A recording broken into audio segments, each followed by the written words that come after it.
Hello friend, कैसे हैं आप सब। मैं राकेश रंजन स्वागत करता हूं अपने चैनल लक्ष्य जीएस बाय राकेश रंजन में।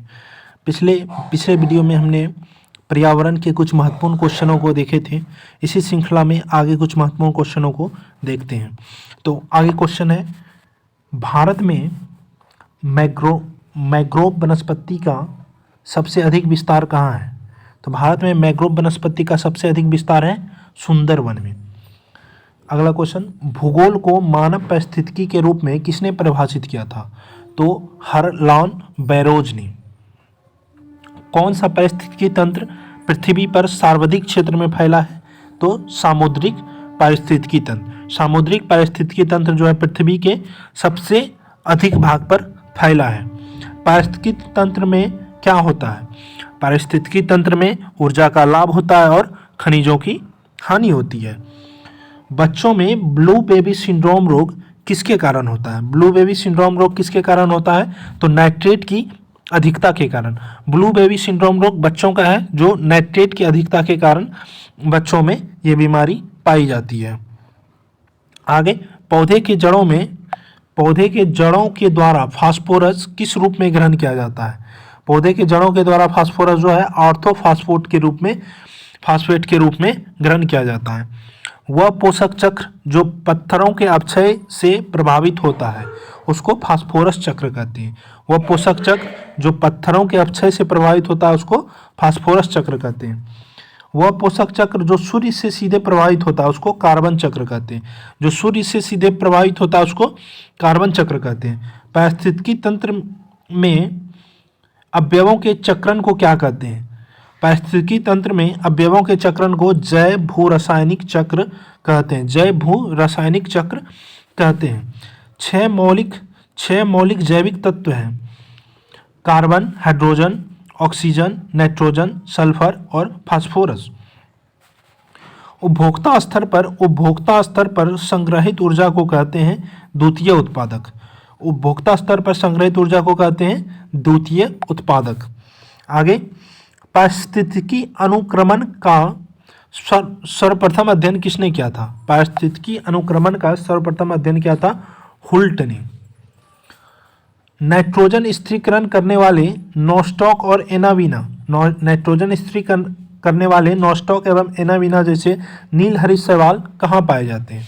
तो ये शैवाल पाए जाते हैं साइकस के प्रलाभ जड़ों में, एंथोसिरोसिस के जड़ों में, एजोला एवं धान के खेतों में।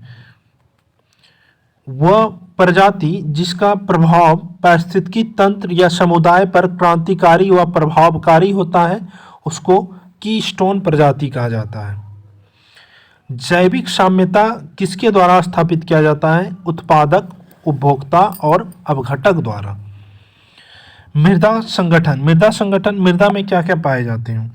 तो मृदा संगठन ह्यूमस और कार्बनिक पदार्थ 5 से 10%। मृदा में ह्यूमस और कार्बनिक पदार्थ पाए जाते हैं 5 से 10%।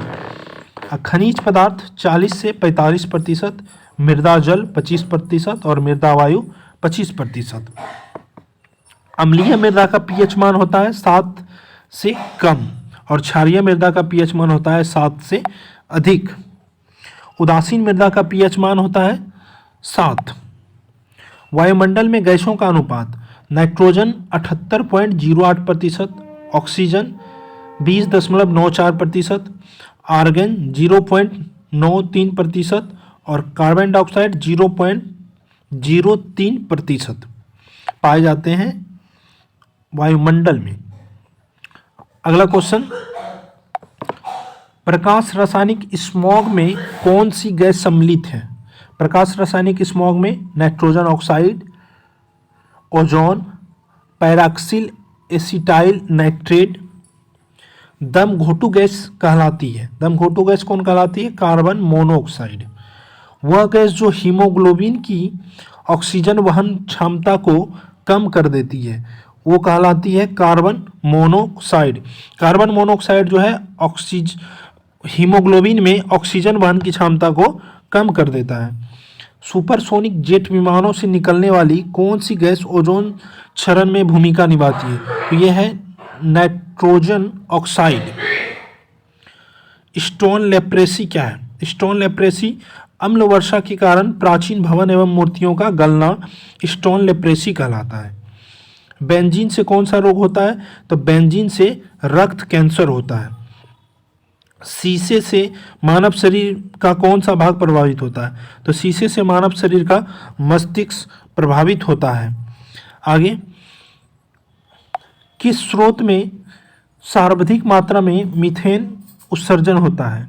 किस स्रोत से सर्वाधिक मात्रा में मीथेन उत्सर्जित होता है? तो आर्द्र भूमि से। आर्द्र भूमि से 76% मीथेन उत्सर्जित होता है। मीथेन उत्सर्जन का प्रमुख स्रोत आर्द्र भूमि, धान के खेत, कोयले की खदानें, जुगाली करने वाले पशु और समुद्र। किस गैस के कारण ताजमहल सर्वाधिक प्रभावित हुई है? तो वो गैस है सल्फर डाइऑक्साइड। सल्फर डाइऑक्साइड से ताजमहल सर्वाधिक प्रभावित हुई है। क्रैकिंग गैस किसे कहा जाता है? क्रैकिंग गैस जो है सल्फर डाइऑक्साइड को कहा जाता है। क्रैकिंग गैस किसे कहा जाता है? तो क्रैकिंग गैस सल्फर डाइऑक्साइड को कहा जाता है। आगे, पॉल्यूशन शब्द की उत्पत्ति किस शब्द से हुई है? पॉल्यूशन शब्द की उत्पत्ति पॉल्यूशनम शब्द से हुई है, जो कि लैटिन भाषा का शब्द है। कंद से होने वाले प्रमुख रोग।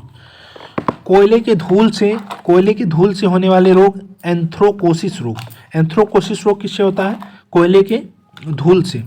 सिलिका से होता है सिलिकोसिस रोग। सिलिकोसिस रोग सिलिका से होता है।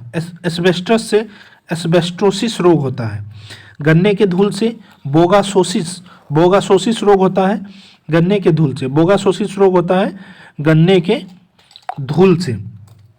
कपास के धूल से बिसिनोसिस रोग होता है। बिसिनोसिस रोग होता है कपास के धूल से। अनाज की धूल से होता है कृषक फुफ्फुस। तंबाकू के धूल से होता है टोबैकोसिस रोग। टोबैकोसिस रोग किससे होता है? तंबाकू के धूल से। पार्थेनियम या गाजर घास के परागण से कौन सा रोग होता है? चर्म रोग या दमा। चर्म रोग एवं दमा किससे होता है? पार्थेनियम या गाजर घास के परागण से। लाइकेन किस पर्यावरणीय प्रदूषण का सूचक है? तो वायु प्रदूषण का सूचक है। लाइकेन किस पर्यावरणीय प्रदूषक का सूचक है? तो वायु प्रदूषण का सूचक है। इटाई रोग किसके कारण होता है? इटाई रोग जो है कैडमियम के कारण होता है। इटाई रोग किसके कारण होता है? कैडमियम के कारण होता है। कांग्रेस घास किस घास को कहा जाता है? पार्थेनियम घास या गाजर घास को कांग्रेस घास कहा जाता है, जिसके परागण से चर्म रोग होता है। जिसके परागण से चर्म रोग होता है। वाहनों से निकलने वाले प्रदूषण को कम करने के लिए गाड़ियों में क्या लगाया जाता है? कैटलिक कन्वर्टर स्क्रबर लगाया जाता है वाहनों से निकलने वाले प्रदूषण को कम करने के लिए। अम्ल वर्षा का पीएच मान कितना होता है? 4.02 से कम। अम्ल वर्षा का पीएच मान होता है 4.2 से कम। Air pollution prevention act and controller bill कब लाया गया था? 1981 ईस्वी में। शीशा रहित पेट्रोल में उचित ऑक्टेन मान प्राप्त करने के लिए मिलाया जाता है बेंजीन,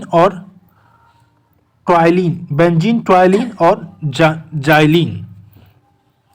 जल की गुणवत्ता निर्धारित किया जाता है जैव ऑक्सीजन मांग पर, रासायनिक ऑक्सीजन मांग पर और जल में घुली ऑक्सीजन के आधार पर जल की गुणवत्ता मापी जाती है।